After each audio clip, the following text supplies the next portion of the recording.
what does discipline really mean? I always say that discipline is the root of all good qualities.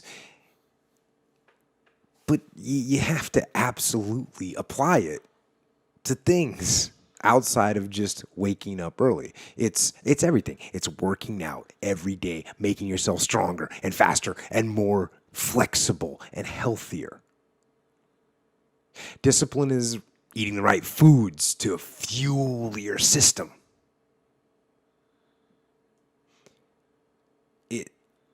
It's about disciplining your emotions so you can make good decisions. It's about having the discipline to control your ego so your ego doesn't get out of hand and control you.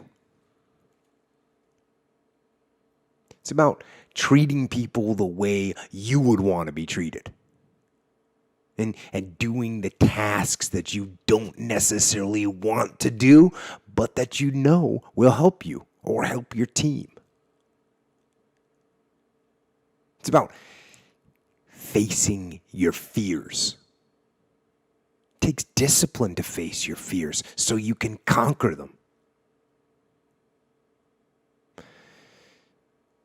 And that's what discipline is. Discipline means taking the hard road, the uphill road, to do what's right for yourself and for other people. It's so often the easy path that calls to us to be weak for that moment, to break down for that moment, to give in to the desire and the short-term gratification. But the discipline will not allow that. The discipline calls for strength and fortitude and will. It won't accept weakness. It won't tolerate another breakdown. The discipline can seem like it's your worst enemy. But the reality is, discipline is your best friend. It will take care of you like nothing else can. And it'll put you on that path. The path to strength and health and intelligence and happiness. And most importantly, it'll put you on that path to freedom. The credit belongs to the man who is actually in the arena, whose face is marred by dust and sweat and blood. Hello, everyone, and welcome back to the Vitruvian Man podcast. I am your host, Zach Shankin, and we are on episode 10. That is right. We've made it to double digits.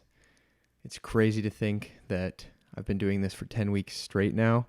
To those that are listening and have been listening since day one, thank you so much.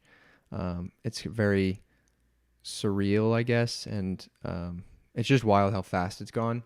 And to think that it feels like yesterday I just started it and wasn't doing a podcast, and now I've created, essentially 10 hours plus of my voice and sharing my thoughts out there for people to consume. And for those that have been finding value from it and enjoying it, thank you so much. I don't intend to stop anytime soon. So thank you for that. Pretty cool to start off thinking about that, just express that gratitude. So thank you so much for those that are listening and continue to listen. And if you do find value in it, share it with just one person you think might find it valuable. And for that, I would be extremely grateful. But today, I had originally intended, and I don't know, I assume those that made it here probably saw on my Instagram story earlier this week, I reached out. I was thinking of doing a Q&A episode, but I had one specific question come in. A number of different people asked it in different ways, and I've been, asked it a number of times over the years, and I get it somewhat frequently. It's a topic that I've been wanting to touch on for a while and been planning on it. So I thought, scrap the Q&A for this week. I wrote down if you asked a question and it doesn't get addressed today, don't worry. It's on the list of things I will talk about in the future. So thank you for submitting them. But specifically, I got the question from Sam. So shout out Sam. Thanks for listening. And he asked, how do you avoid fleeting, passionate episodes of discipline that never stick, i.e., a diet that lasts for 72 hours and you give up once the emotion wears away? So on today's episode, I want to talk about discipline versus motivation and what the difference is, what is valuable about each, why each one matters, and how to kind of manifest each in your life, because they both serve unique purposes, and it's important to be able to kind of use your will to create one and the other, and use them throughout your life. So I think starting off with kind of a definition, or as I understand them, motivation are these moments where you are extremely emboldened or motivated to do something in a moment. And oftentimes I think that moments of motivation are extremely extrinsic, meaning that they come from outside of you. So things that can be motivational are, you see somebody else succeeding and you're like, I'm motivated to go do that thing that I find admirable and I'm excited by that. Or you walk out of a movie, or you see a documentary, or you listen to a motivational song or a speech or read a book. All of these things are outside of yourself, and they can be great moments of like high emotional energy and impetus to go and do great things. The most famous extrinsic moment of motivation that everyone has is the New Year's resolution. Every year, come December time, people reflect back over the year and say, I didn't do X, Y, or Z this year or in years previous, and this year's going to be different. They go into the January 1st, extremely motivated. They've written things down. They've set their goals. They maybe even shared it. Maybe it's a family tradition of yours to share your New Year's resolutions with the group, and so you're extremely extrinsically motivated. And that's why for those that go to the gym, you'll see the month of January is just packed because there's tons of new memberships signed. And I think that is the best way to describe it. Motivation is showing up on January 1st after signing that gym membership, and discipline is continuing to show up into mid-April, May, June, and make a habit out of it. So I think that is the best example of the two. Motivation, for instance, in my case, motivation is recording episode 1 of the podcast. Discipline is 10 weeks later, recording episode 10 by myself, editing, uploading, and continuing to do it on a weekly basis. The motivation wears away quickly. You can be motivated, and motivation ebbs and flows too. It's like an emotional state. It's like moods. You can be happy, and happiness is not like inconstant. Some days are happier than others. Some moments of your day you're happier than others. But a lot of that is dependent on what is external to you. So it was extremely motivating and exciting to have the first guest of the podcast. And then, hard to find other guests or fitting in with people's schedules, planning ahead of time. And so filling in the episodes when it's just me recording, like those are moments of discipline when it's hard. But the reason you show up is because the discipline has replaced the motivation. So I think that is like a good starting point to kind of quantify or qualify the difference between the two. And I think oftentimes motivation itself can kind of get villainized because people are like, oh, it's external to yourself. And I do think discipline is far more valuable and powerful over the long term. However, I think motivation, as long as it is paired with a moment of self-awareness, can be extremely, extremely powerful. And what I mean by that is if you recognize that you are in a very, very motivated state, or you're very motivated at certain times and places, you can set yourself up for success and allow discipline to replace it or augment it in times when the motivation may ebb rather than flow. And so if you know that you are extremely high energy and motivated right when you wake up every day, or right after you eat lunch every day, or for some reason it's like 2:30 p.m. and you're always really about it, put some hard task or the habit you're trying to build, pair the moments of high motivation and high energy states with the decisions and the actions that you are trying to instill into like your regular routine. I think it's important to make commitments, and it can be extremely valuable. Like when you are motivated and it does come around to the beginning of the year, like I'm not one to shit on New Year's resolutions as long as they are followed with action and execution well into the new year. I think it's a great excuse essentially that every year people have to like take a moment and kind of reflect back, like, did I actually accomplish what I set out to do last year? And for most people, almost unequivocally, the answer is no. And so that's a good moment of honesty with yourself. You sit there like, well, another year has gone by that I'll never be able to go back and change, but I didn't make the change that I wanted to. So you get to look at you get the benefit of forced reflection, which is always positive. And now you're faced with a decision, and you have a great moment to be extremely motivated because you're like disappointed with your previous actions.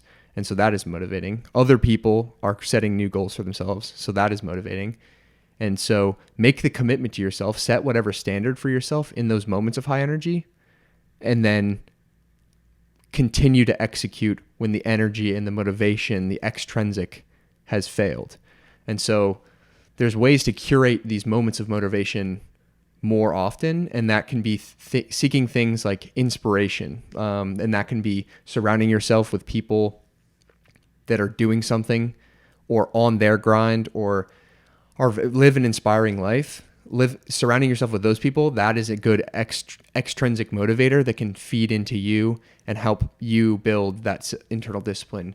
Another tool, a really helpful tool, is setting medium and short-term goals for your longer-term goals. So if your goal is to say, I want to get in the best shape of my life, well, that's not really quantifiable. It's also super long, right? That may take 6 months, 8 months, a year. And it's really, really hard when you're at month 2 and you're just tired of eating the same thing that you've meal prepped and going to the gym every day, and you're fatigued.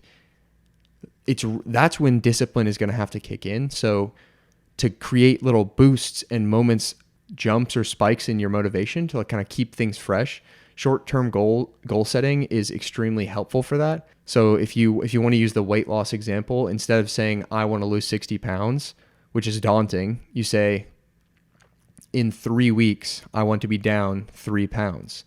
And so you have the tight window of time. It's not going to be that long before you get there. And then at the end of the 3 weeks, you either are close to, have succeeded in, or surpassed that goal. And then you can give yourself a little bit of like praise, acclaim, award, whatever, or reward. And that will allow you to stay motivated to hit the next intermediate short-term goal. So that's one kind of tool. I think it's also important to look back on progress. You know, when you've been at, say, a really longer-term scale goal, say you're aspiring to become a millionaire. Well, that's a pretty big goal. For some people, it could take 1 year, 2 year, 3 year, 4 year, a decade of time or longer. And so it's really hard along that journey to not be dismayed or lose sight of the long-term goal. So it's also important not only to have those intermediate goals, but also to look back on how far you've come. It's helpful and fit. That's why I encourage people when they're working out, like wherever you start at, whether you started at like relatively fit or you're starting from like wildly overweight and unhealthy, take a picture in your most vulnerable state. Your day one, you should for sure take a picture so that, 6 months down the line, you get to look back at that and actually see how much progress you've made. You'll be surprised at how much delta there is there, because it's hard to see the day-to-day. I saw a clip of Simon Sinek. He was talking about if you go to the gym and you come back, you look in the mirror, you'll see nothing. And then tomorrow you go to the gym, you come back and you look in the mirror and you see nothing. And that happens day after day after day. But at some point, you'll be able to look back and see that there has been change. And that is where that's discipline versus motivation. Like motivation is the one day, discipline is 30 days, 60 days, 90 days, a lifestyle change. And having the picture so that, when you look in the mirror, you're not going to be able to see the day-to-day change most of the time. It's all going to be so incremental. And in the same way, like if you're building a business, your revenue isn't going to drastically change. Your business model isn't going to drastically change day to day or month over month, but you can use metrics like, percent growth year over year. And you can even say like, take a picture of your bank statement, like screenshot the time that you were dead fucking broke. And then even if you're not a millionaire, you can look back and be like, wow, like I'm now making 5 figures a month. Like I never would have imagined that 7 months ago or whatever it is. So being able to look back. So I think that like medium to short-term goals, looking back on progress. And like I said before, like look to the story of others, and then also visualize the goals that you have yourself and visualize yourself being there. Because I think, when you set the goals in high energy states, you have moments of those visualizations. You'd be like, oh, it'd be so nice to have my dream body and be able to take my shirt off confidently at the beach. And then pretty quickly, the day-to-day starts rolling in, and none of that stuff, none of the glamour, none of the like excitement is going to be taking you to the gym every day. But if you constantly practice the visualization, and whether that be put images of what you want that to look like in places where you're constantly going to see it, a phone wallpaper, a Pinterest board, your computer wallpaper, print them out and put them on your mirror, whatever it is, those tools, you see that as a continual motivator. And that it can also be extremely helpful. And then ultimately though, like I alluded to at the beginning, the far more powerful of the pair between discipline and motivation is discipline. Will Smith said that self-discipline is at the center of all material success. And I completely agree with that, because it is not just in the vain aspects of like becoming fit or becoming rich.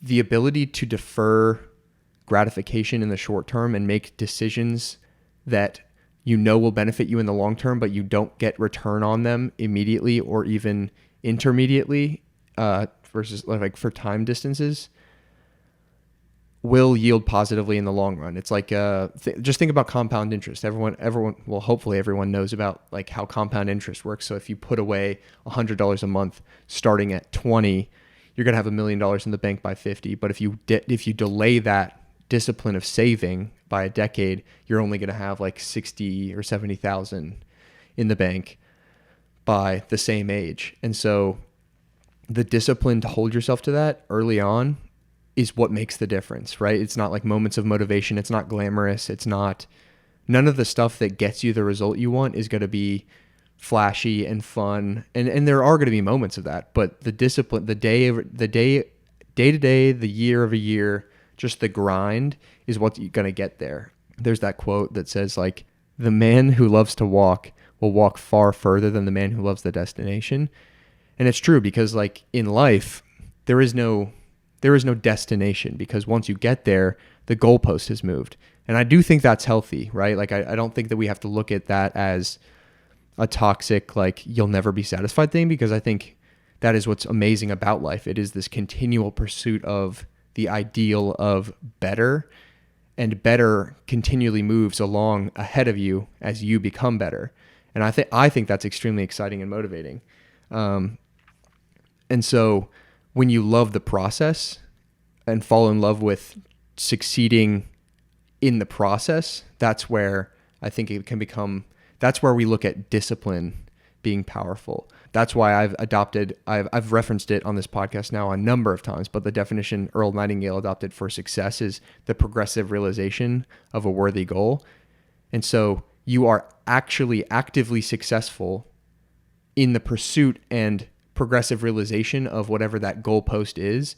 So say you're not successful when you become a millionaire. You're successful because you're becoming closer to becoming a millionaire every day. Or you're not successful when you get your six pack, but you're already successful because you're making the steps towards that goal every single day, and you're losing the weight and lowering your body fat percentage and all that stuff.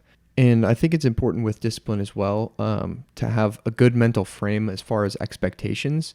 I think a lot of people will say things like, say you're a writer, you'll say, I'll write when I feel like I'm in a good state for writing and like I'm in a high energy state and I'm happy and I'll go write. But I really like this. I heard it from Rich Roll. For those that don't know, he has an awesome podcast. He's an author, but basically the story is, or his story generally is that later in his life, much later, I think it was late 30s, even into his 40s, he decided to become like an ultra marathon runner and extremely fit version of himself. So kind of transforming super late in life. And so one of the things that he is a huge proponent of and actively promotes, and I saw a clip of recently, is mood follows action. So instead of saying, I'll write when I'm happy, you say, I will write and then I will be happy because of the action. And so it's the same way. Instead of saying, I'll go to the gym when I feel like it, you say, I'll go to the gym, and then when you leave, you'll feel the positive benefits. No one that I know of walks away from choosing to exercise or choosing to do the habit that they've been trying to start and is like, I regret doing that. But they certainly will regret and feel bad about not doing it because they didn't feel like it that day. You know, you can look at the people in your life and even the professionals. Like, you can't tell me, and you could ask, if you had the opportunity to ask him yourself, I'm sure there's even clips of it, but like Tom Brady at the top of his game at 41 years of age, like he's been in the league for, I don't know, a long career, right? Like 2 decades plus. Every time he had to train, there's no way that he wanted to train. The people that train every single day or go at a goal every single day, wake up early and build a business and go to bed late building that business, those people are not motivated every day to do it. It is a mischaracterization to say that they're motivated, but they are extremely disciplined, meaning that they choose to do the things that they hate or the things that are hard like they love them, meaning over and over and over and over, and allow the consistency to compound and build results far greater than the one time or the couple of times. Eventually, if you do something for long enough, the consistency has that same compound effect of money, where now you can even take a day or two off and there is so many days banked up that it won't even matter anymore. Think of it like in a business, like you've built it to the place where it's generating so much revenue that you could take your hands off the brake and it's going to still make money. Or you've gone to the gym so many days in a row that if you have a couple, like take a vacation and slack on diet and training, you're not going to lose the body of your dreams because you weren't like teetering that edge of like on, off, but like you've banked all this consistency, and that consistency compounds to provide you that value later. And so setting in, like it's really hard for habit building, and there's an excellent book on like habit building and like discipline and all this stuff is Atomic Habits. If you haven't read it, I think it's one of like the consummate books of like self-improvement. And I think you have, like, I encourage you to read it. It's very well written, and it has a lot of good examples and tools for creating habits. So, you know, all of this stuff is like, all right, how do I change? Like, why do you even come to this in the first place, right? You're looking to do something that is not naturally a part of your routine and you know can provide you value and you want to do for whatever the reason is, right? Like whether it's vanity or actual like health, or I want to build a business or whatever it is, right? Like it could be anywhere from like, I want to get rich because I want to be rich, or I need to provide for my family, right? Like anywhere on that spectrum, but like you have this goal to do X. That's why you're here, but you don't have the habits in place to do so. So creating those habits can be super hard and daunting up front. So you need to make sure that you get out of your own way and make it as easy as possible. He talked in the Atomic Habits, he talks about kind of what is requisite of creating that habit. So make it easy for yourself, like remove the barriers that are in the way. So if you know you want to go to the gym every morning before work, remove everything that makes it hard for you to do when you wake up. So you're going to wake up tired and groggy, and you're going to have a small amount of time to get there, get dressed, go to the gym, come back, shower, change, go to work. So what can you do to make those steps easier? You can, the night before, set the gym clothes aside that you're going to put on when you wake up out. You can set the work clothes that you're going to put on when you get back out. You can prep the breakfast or lunch that you're going to take to work already so that you can just grab it and go, and take all the like little in like tiny things that like may seem small, but when you have to do them every single day, there are little barriers to making it easy. And it extends like the gym is like what I'm always going to be talking about or like frequently referencing because it's like a very easy example, but it can be applied to whatever. Like if you want to write a book and you know that like the time that you have to write that book is going to be in the morning hours before you go to work, or it's going to be on the weekend, like set tools in place and like patterns and like systems that make it very, very easy for you to do so. Like set the book out and set a timer and like leave your phone inside or whatever. Basically get out of your own way. And then when you're starting to build these habits, it's like create that day over day. If you can stack enough days together, it's going to start to build momentum. And the momentum, or the concept of momentum, because it is kind of aqueous because it's not a physical object moving through space, but it is the energy that you're carrying moving through space that has the ability to carry you in the moments of weakness too. Like I feel like momentum and discipline work very well together. So it's like, well, I've been going to the gym for the past 25 days consistently, and like I don't really feel like it today, but like it is kind of just what I do every day after I get out of work. And you know, what else am I going to do at this hour? And I wouldn't want to break the streak or whatever. Like all these little bits of momentum, like it's very helpful. And then you can even break it down to the daily level. Like the reason people have preached forever, like the first thing you should do when you wake up is make your bed, is not because there's any magic to like making your sheets in the morning. It literally does not matter at all, other than the fact that you are exercising control over your environment and taking a tiny, tiny little action that takes 30 seconds or less. You're getting a win right when you wake up. And that win like will immediately roll into the next win for the day, and it creates that momentum so that the day is kind of this rolling ball of momentum, and the whole day becomes this kind of win. And in the same way, you also need to know that willpower in general is a depleting resource, and you have like, imagine like a tank of it per day, and every decision you make and have to correct throughout the day is taking energy and gas from that tank. So stack the things that you know take more of that or are harder to do or you are like non-negotiables for you personally at the front of the day, knowing that it's going to be really, really hard for you. Like for me, it's like I have to like put in a time in the day, like a calendar time for me to read. And I know that it's way harder when like I'm post gym, post work day, post doing work on the program, like very tired at like 9 p.m. It's hard for me to focus and read before bed, even though like it's good for you to read before bed. Like it's hard for me to do that because like my willpower, it's much more easy for me to default to like checking my phone right before I go to bed. So me knowing that, I try to put the habit of reading towards the front of the day, whether that be before work or during a lunch break or whenever you can get it in, right? So do the hard thing first. That will give you not only that little win, like making the bed, but the bigger win right at the beginning. And then that's a great way to start that momentum. I think when we look at discipline in general, most people can agree that whatever the habit you're trying to start is, it's probably, or like the habit or routine or whatever it is not actually that difficult. It wouldn't be difficult to do once. The difficulty is in the repetition and the consistency. There's an excellent book on like the story of the creation of Nike called Shoe Dog.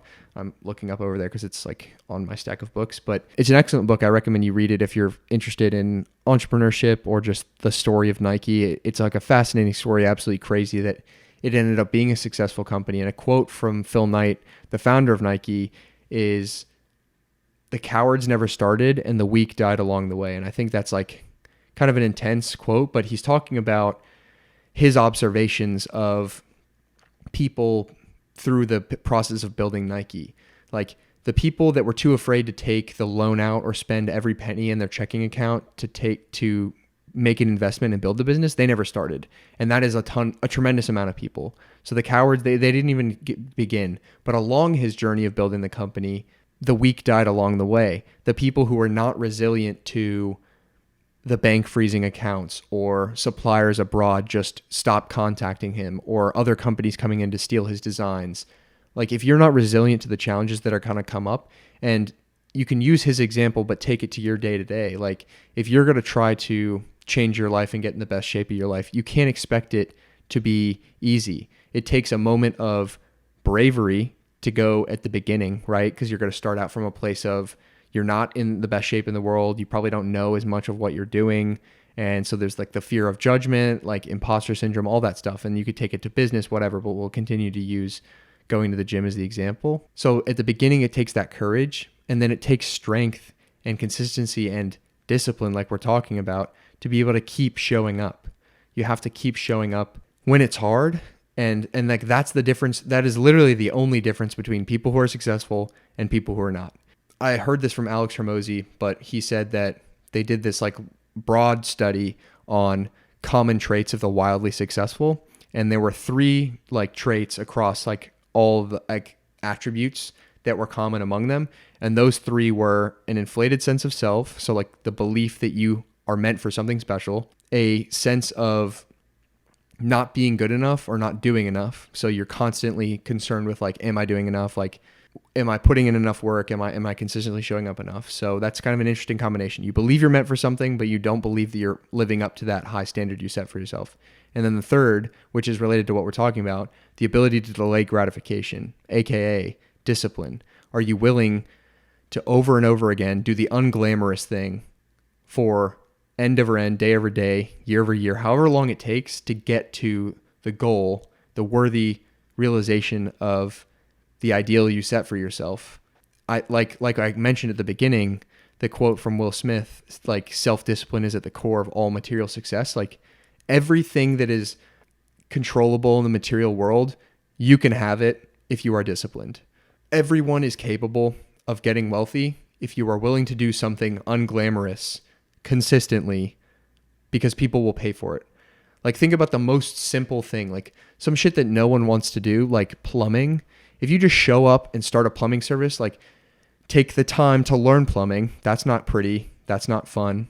And then take the time to put your services out there and then start doing small jobs and then start doing bigger jobs and then do a job big enough that you need to hire one person, and then you build it into a group of people, and then eventually you're just reaching out and like it starts rolling, and eventually you have a massive business, right? And you can take that to really anything, like a digital marketing agency, whatever it is.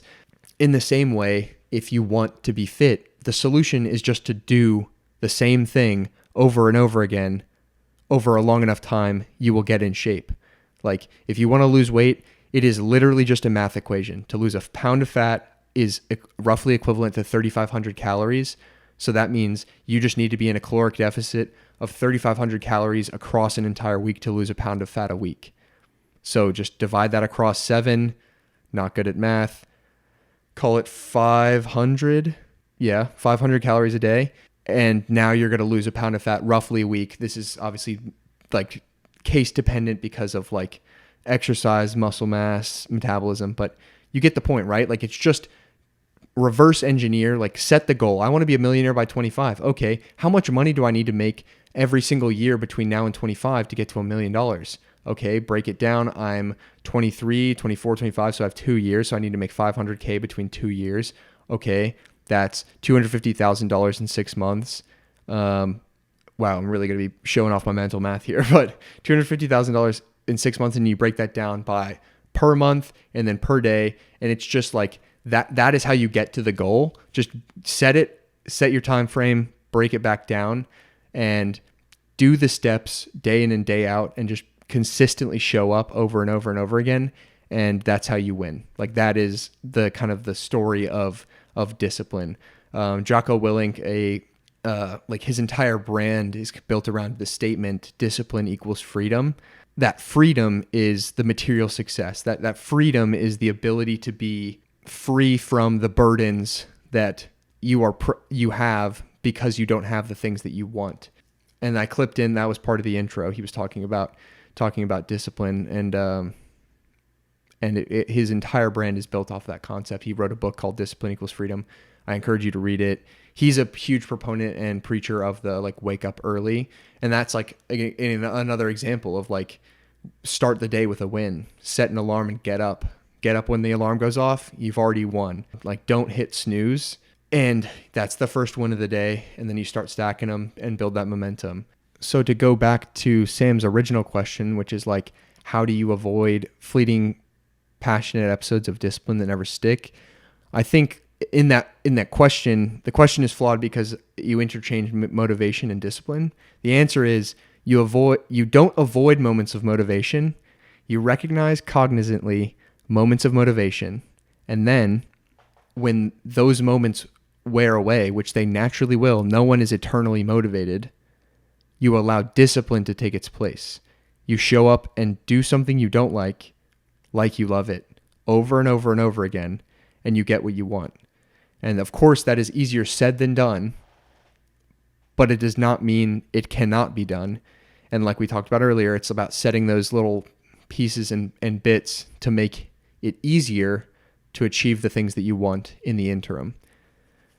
Set wins at the beginning of the day.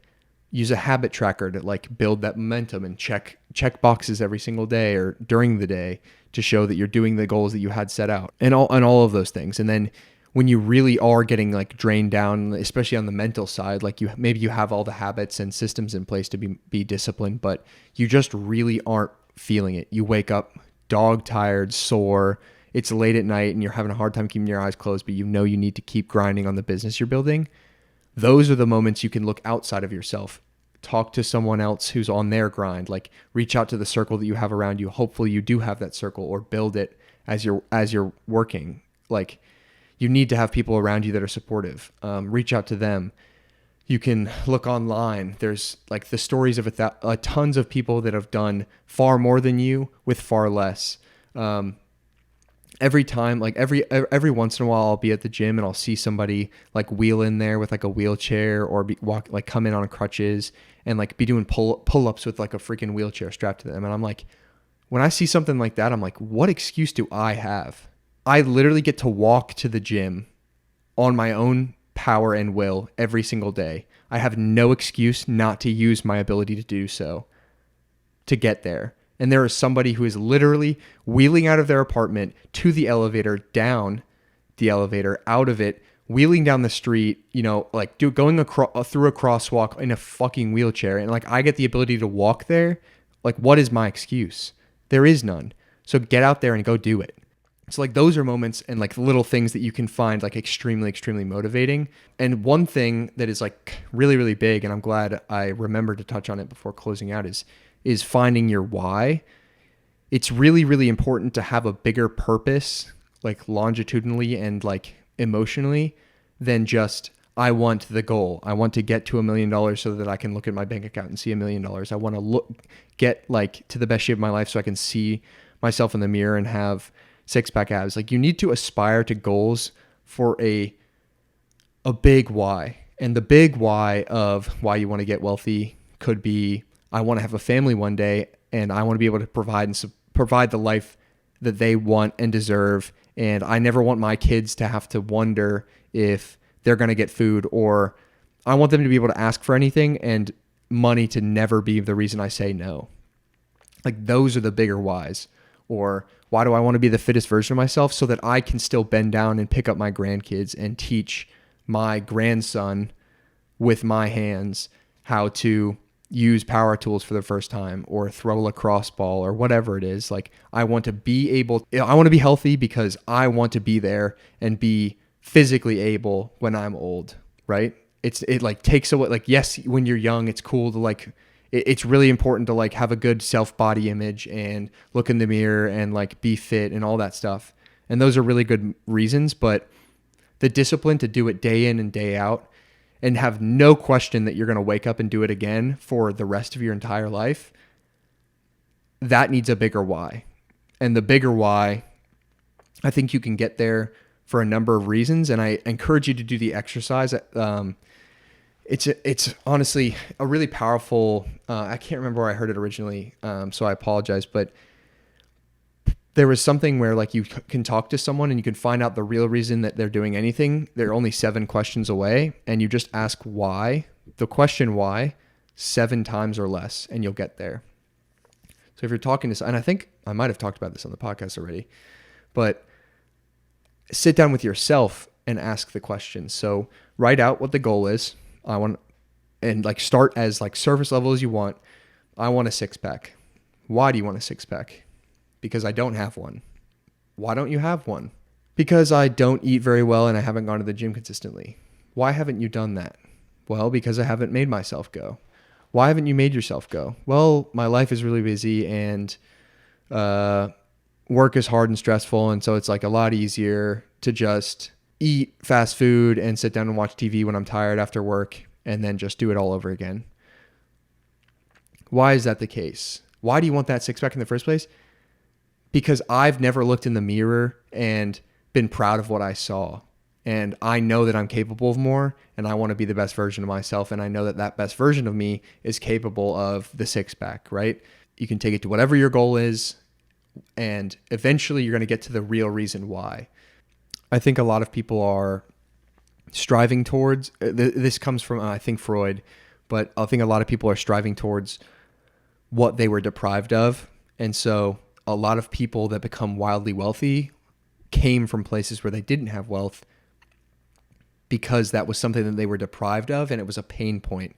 They were so unbelievably, like it was so anxiety inducing and frustrating and embarrassing that they didn't have the money for X, Y, and Z, that they went out and became so like violently focused on being a successful entrepreneur. Or people that are like super fit are in that place because they were so tired and insecure of being like the fat chubby kid or the super skinny kid when they were little.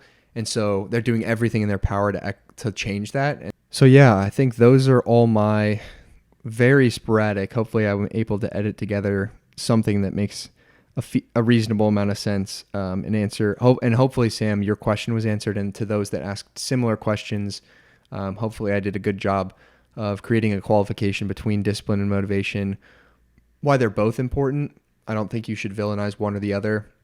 Understand that discipline is the more powerful of the two, but motivation can be really excellent to springboard into moments of discipline and set yourself on towards goals that you have for yourself. But yeah, I think that's that. I'll wrap that for today.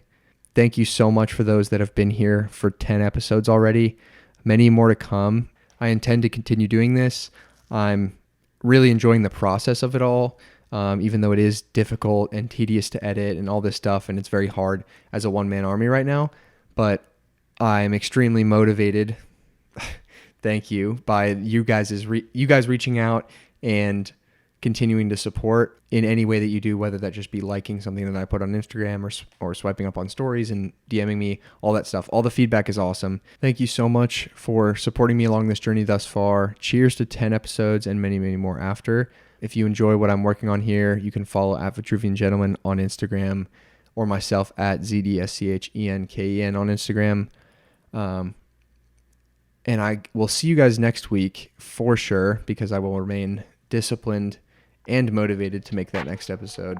Remember, your time is your most valuable resource. Thank you for spending a little bit of it with me this week. Memento Mori, and I'll see you next week on the Vitruvian Man podcast. And if he fails, at least fails while daring greater, so that his place shall never be with those cold and timid souls who know neither victory nor defeat.